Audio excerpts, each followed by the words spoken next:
Welcome back to Natural Gallant Bodybuilding, and today I'm going to talk to you a little bit about some of my favorite back exercises, and actually a new favorite back exercise that I have that I've just been experiencing. Did I just go to focus? No. I told you about this. Did I just go to focus? Did you? No, I don't think so. I told you to keep me in focus. I think I got it right. I warned you about this. I told you, work the camera properly. If you don't work the camera properly, I'm going to have to give you another beating. No more. You're so harsh. Maybe I was a little bit too rough. All right, I tell you what, okay, whatever. I got some trachea cartilage for you so you can recover, all right? Here. Thanks. Good. You all right now? Okay. But if you get the focus wrong one more time, I tell you. Oh, jeez. All right. Ancestral Supplements Trachea Cartilage, when you want to beat on your cameraman and not feel guilty about it. Ow! Train the muscles, not the joints.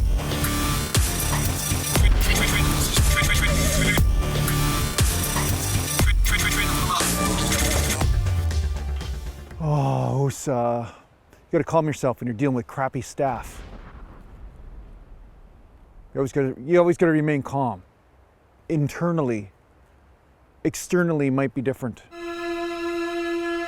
So welcome back to Natural Gallant Bodybuilding, and today I'm going to talk to you about those back exercises. So my favorite back exercises, some of you already know, but I'm just going to list them off, and then I'm going to tell you about the final back exercise that I'm doing at the new gym that I'm training at called Fit for Change. And you know, sometimes, like I said, you go to a new gym and you may discover some things that you like or some things that you don't like, but it's kind of neat to discover a new piece of equipment that seems to be the perfect fit for you. So the first thing I'm going to talk about is I love pull-ups, because pull-ups are a great way to hit those lats, hit a lot of the muscles in the back period, right? And you're getting some bicep work and some shoulder work, and there's many different variations of the pull-up. I mean, you could do it in many different ways, but the pull-up, generally speaking, if you do it in the proper way, you can really hit those lats hard, and I find it's a very effective tool in order to gain muscle. The neat part about it too is that you can do it anywhere. You can have a chin-up bar at home, or just do it off a tree branch or whatever, right? I mean, there's a lot of versatility to the pull-up. That's the great part about it. For a back exercise with body weight, it's one of the few body weight exercises that are extremely effective for bodybuilding. So I would say definitely include pull-ups in your training if you can do them. If you can't, then do the lat pull down with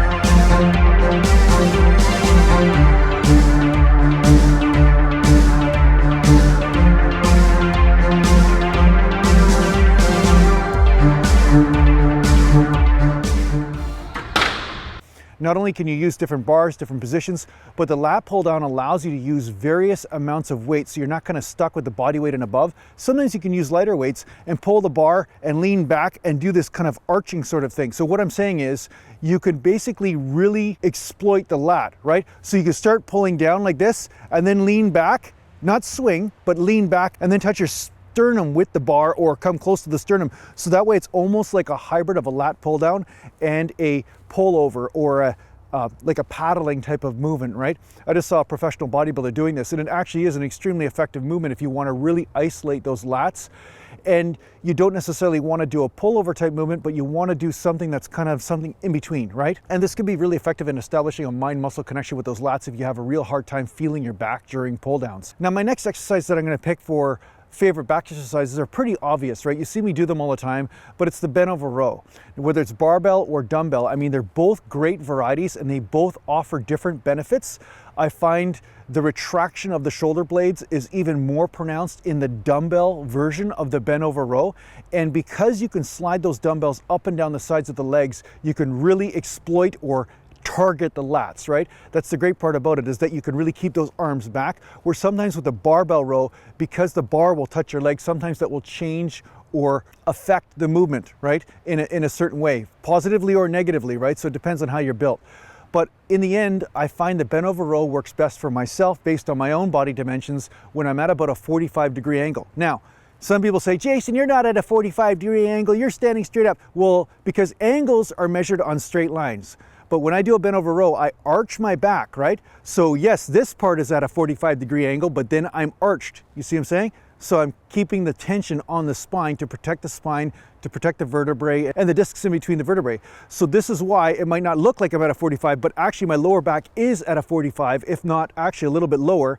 And then from there, because of the arch, it looks, if you just look at where my traps are, then it might look like I'm not at 45. But anyway, the bottom line is you're gonna have to experiment with this and see where that range of motion is, or where the angle is that you attack the back the most effectively, so your back becomes pumpy and lumpy. You know what I'm saying? Because it's about hitting the most amount of muscles in the back at once, not necessarily doing the shoulder type movements that a lot of people think is a back exercise, right? A lot of people are doing more arm heavy or shoulder heavy movements, and they're doing the typical bent over row, but they're doing it in a way where they're just basically hitting arms and shoulders, but they're not necessarily targeting the most amount of their back. So yeah, that said, I love the dumbbell bent over row, and I love the barbell bent over row because I find they're really effective. Now the next exercise I'm going to talk about is seated rows. I do like doing seated rows because, once again, because you're not in the bent over position, you're actually sitting straight up and you're pulling the weight this way, you know, on a cable machine. The neat part is that because you're not bent over, you're not actually having to support your own body weight, so it's a little bit easier on the lower back. Say your lower back is fatigued or you're having some sort of issue with your lower back, sometimes the seated row can give your lower back a bit of a rest while you're pulling exactly the same amount of weight with your lats, right? So this could be a strategic sort of way of you training around an injury or around some sort of muscular fatigue. But the neat thing is, at the gym that I'm training at right now, they have a seated row machine, but it's got separate handles.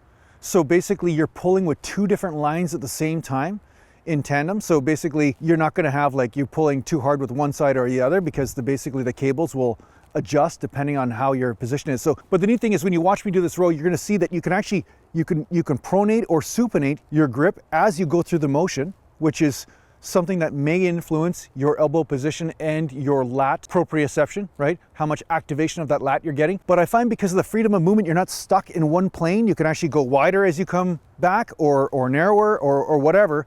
You'll notice that you tend to hit more of the overall back and less of the bicep and the rear delt during the exercise. It's kind of one of those exercises I just enjoy because I'm getting such an intense feel and an intense pump in the lats while I do this exercise. So it's my new favorite back exercise. I'm still doing the other ones, but this one I'm having a tendency to go towards when I'm in the gym and I'm going to do some back and stuff. I'm like, okay, I'll start off with that and then I move on to the other things, right?